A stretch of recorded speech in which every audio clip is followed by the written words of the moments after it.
Utter dominance, and there's really no other way to describe it. Syracuse Lacrosse starts the season with a 21-4 thrashing of Binghamton, but now the road gets a whole lot more difficult with number 4 Albany headed to the Dome. Welcome inside the CitrusTV studios for this web edition of Cuse Countdown. Alongside Jackson Ajello and Karl Moeglein, I'm Raucci, and this is a top 10 matchup, guys, but there's more to be decided than just the win on the lacrosse field. How about this question? Who's New York's real college team? The state capital in Albany, or the team that professes themselves as New York's college team, Syracuse? Well, no offense to the state capital here, but come on. It's Syracuse Lacrosse. Easy money. I'm taking this one 9 out of 10 times. Look, no, not 9 out of 10 times, 10 out of 10 times. Syracuse Lacrosse has won 10 national titles. That's easy money pick for Syracuse. I don't know. We might be forgetting the other team that brands themselves as New York's college team, St. John's. A couple big wins. Who knows? Syracuse might have some competition.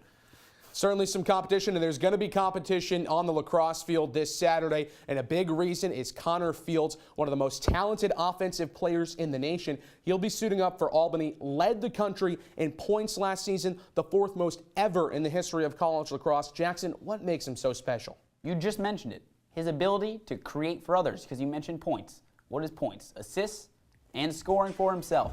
He's able to do that, and that's what makes him so special, because you have to be able to watch his ability to score, which makes it easier for him to find other people, and his vision is outstanding. Well, and you talk about his vision, but I think it's so important to talk about creativity, especially when it comes to some of the best lacrosse players, when they're able to create opportunities for teammates in ways that the defense isn't expected, and more importantly, figuring out ways to shoot in ways that the defense isn't expecting.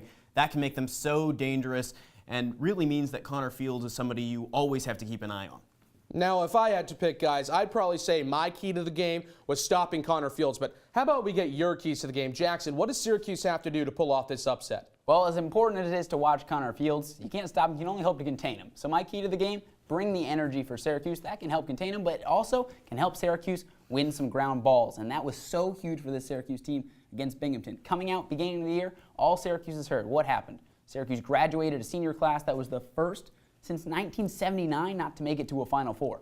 They brought that hustle, they brought that energy out last week, won the ground ball, the key hustle stat, by 30. 30 against Binghamton. Last year at the end of the game against Albany, that really helped Syracuse winning ground balls, bringing that energy, really helped Syracuse win 10-9 because Scott Furman got a ground ball that led to the game-winning goal.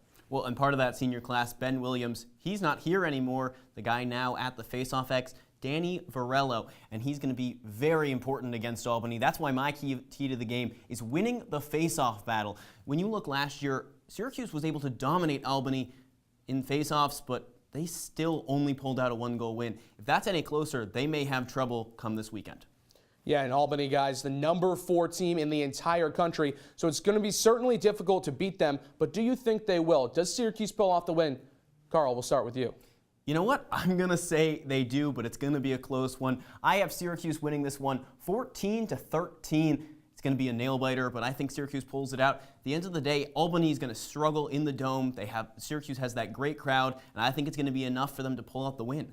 I just need to see it from Albany before I believe it. Syracuse has pulled this one out for me, 13-11 in the end. Look, Albany's been there, been one of these top teams, but they haven't taken that next step. Syracuse has been big brother. I expect Syracuse to keep that tradition going, and I expect Albany to be a little brother once again. Couple of upset-minded analysts here at Cuse Countdown. But that'll do it for this web edition of Cuse Countdown. For more coverage of all sports SU, make sure to follow us on Twitter, Instagram, Facebook at CitrusTV Sports. For Jackson Ajello and Karl Moeglein, I'm Raucci saying so long and enjoy the game.